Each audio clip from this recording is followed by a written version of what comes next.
Part 1, Module 2. 6 more considerations on whether your book will make a good film or series.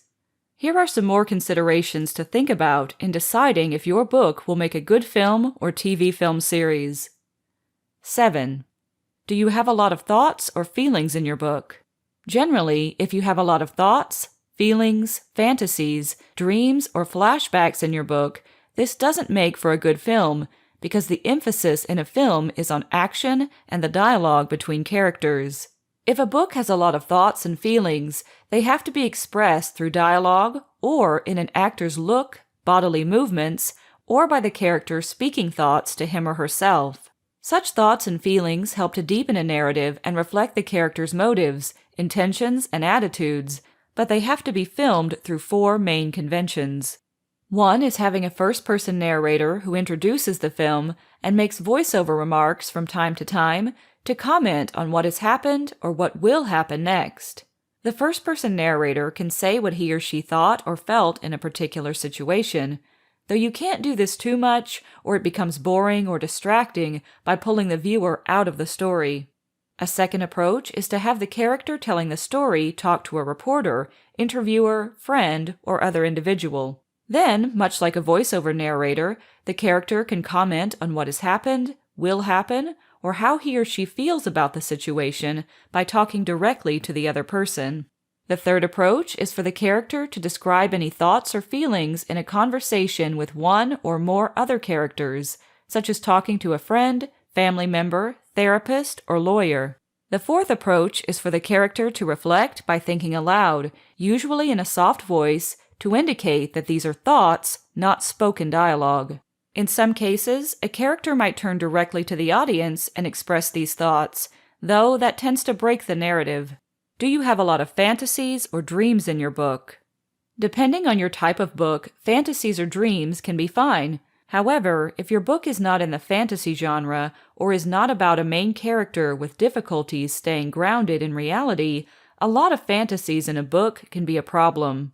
They can bog down a film or make it confusing to know whether the character is experiencing a fantasy or reality.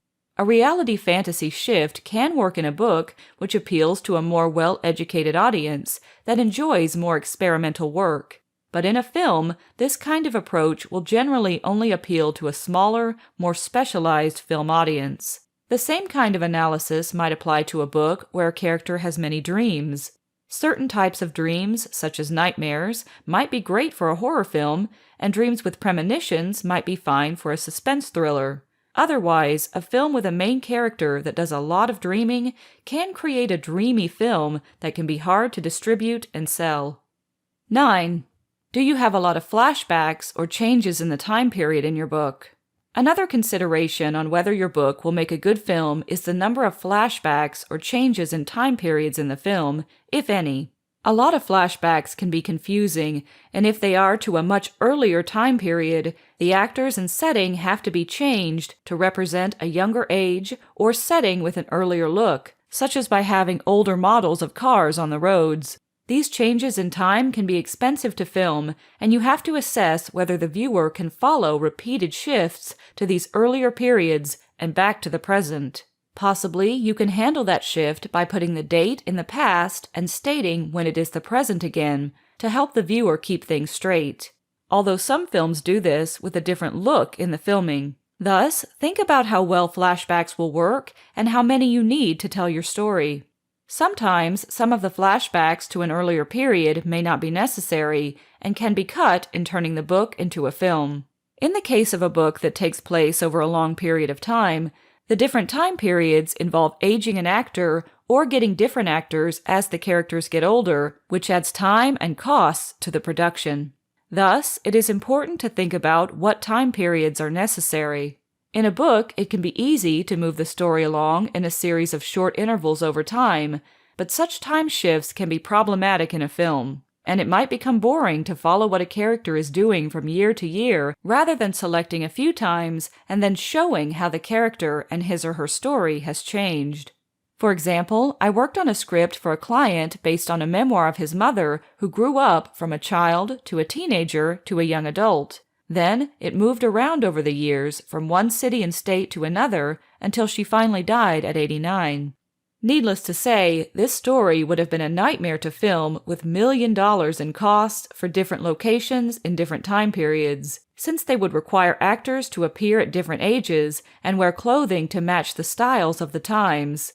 Plus, much of the woman's experience at different time periods weren't that interesting. Thus, it would have been better to focus on a few time periods rather than having about 20 time changes as originally written.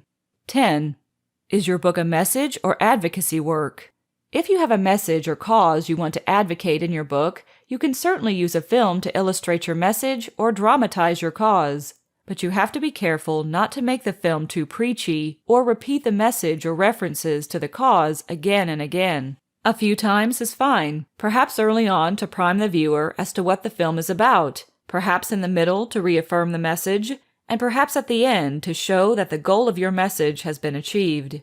Otherwise, if you advocate your message too strongly or repeatedly, you risk boring the viewer, though you might repeat that message under various circumstances to different characters in the book. Certainly, it may be realistic for the main character to describe the cause as he or she talks to different people in the book, such as an advocate for political change might talk to different groups and politicians. But in a film, after the message has been stated once or twice, it can be best to have the character state that he or she is going to explain something or start explaining it and then cut the explanation.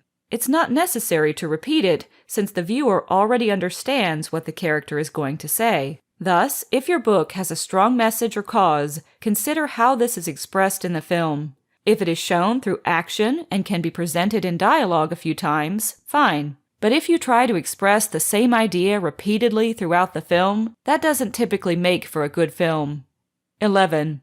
Does your book incorporate real people who are still alive or have an estate managing their affairs after their death?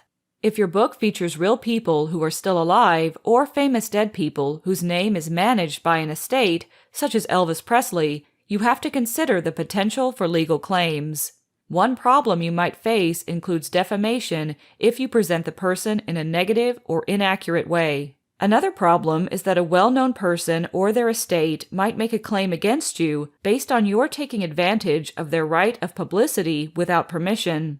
So tread carefully if you want to film any well-known person who are living or recently dead. Preferably check with an intellectual property lawyer about what you can and can't do.